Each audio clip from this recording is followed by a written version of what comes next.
আলাইকুম বিসসিদক, নবীজি বলেন, হে আমার উম্মতেরা, তোমাদের উপরে সত্য বলা ফরজ।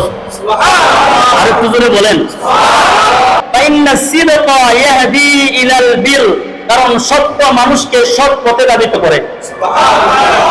ওয়া ইন্নাল বিররা ইয়াহদি ইলাল জান্নাহ, আর নেকির পথ, সৎ পথ আল্লাহ পাকের জান্নাত পর্যন্ত নিয়ে যেতে থাকে। সুবহানাল্লাহ। ওমা ইয়াজালুর রাজুলু ইয়াসতাকু, যে ব্যক্তি সত্য বলতে থাকে, ওয়া ইয়াতাহাররা সিদকা, আর সত্যকে তালাশ করে, সত্যের উপরে অবিচল থাকে, সত্যকে নিজের ভিতরে প্রতিষ্ঠিত রাখে। নবীজি বলেন হাত্তা ইউক্তাবা ইনদাল্লাহি সিদ্দিকা, নবীজি বলছেন সে আল্লাহ তাআলার কাছে সত্যবাদী হিসাবে আল্লাহর দপ্তরে তার নাম উঠা যায়। সুবহানাল্লাহ।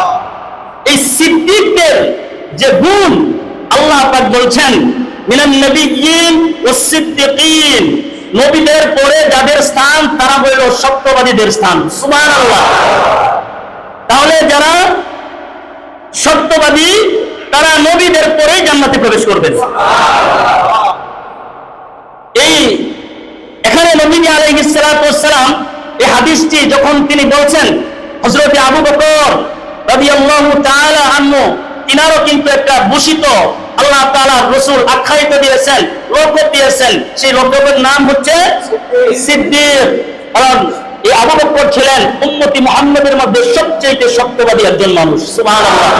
তো নবীজি বলছেন, যে ব্যক্তি সত্য কথা বলে, সত্যের উপরে চলে, হাত্তা ইউক্তাবা ইনদাল্লাহি সিদ্দিকা, সে সিদ্দিক হিসাবে আল্লাহ তাআলার দপ্তরে সে চলে যায়। সুবহানাল্লাহ।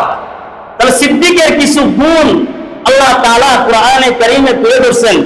এজন্য সিদ্দিক যারা হতে চায় তারা যেন সদা সর্বদা সত্য কথা বলে যায়।